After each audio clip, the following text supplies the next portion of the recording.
The story is set in the early 1970s and revolves around the Salmon family, which is mother, father, and 3 children. The eldest daughter, Susie, 14 years old, is murdered one day by a man who actually lives down the road, except nobody knows who kills her. And her death, how it affects Susie, who we continue to follow her story in the afterlife, and also the survivors, her mother, her father, her sister, and her grandmother. The reactions to her death, the reactions to the attempts to find the culprit, and to Susie's reaction to what she's seeing, and her own rather awkward attempts to interfere with what's happening in the world of the living, all form part of the plot of the film.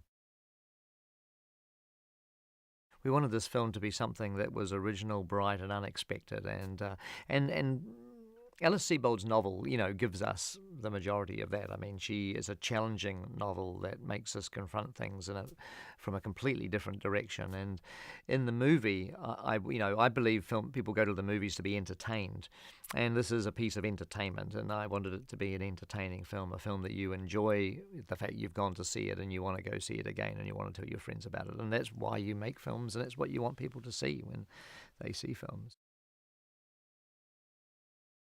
Emotional thriller is a good way, I think, to describe the movie. I mean, it's emotional in the sense that, you are dealing with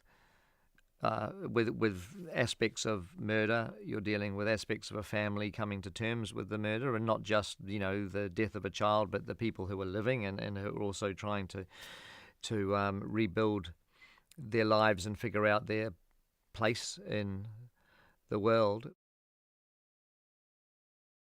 For any actor, especially one as good as Stanley, to be effective, they have to slip into the skin of the character. For the camera to be rolling and to be looking in your eyes and to be believing that you're Mr. Harvey preying on a 14-year-old child, there's got to be thoughts that are going on in your eyes that the camera's actually reading. You've got to have that level of honesty. It has to be there for the camera to see it. You can't fake it. Can't pretend.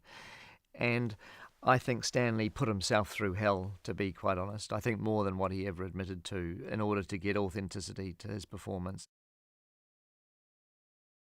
I guess it's after doing some of the movies that I've done in the past, I was looking forward to this film for numerous reasons, but one of the reasons was that I wanted to try to keep some things very simple, that there was complexity in the sense that we were portraying the afterlife, we were portraying Susie's in-between, so we had to have some amazing visuals that sort of gave us a sense of otherworldliness and a disconnection from reality.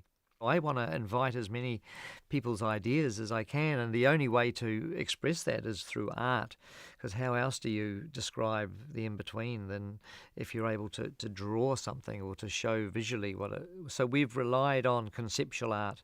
We've probably got, over 1,000 pieces of conceptual art of what ideas for the in-between, for Susie's afterlife, could be like.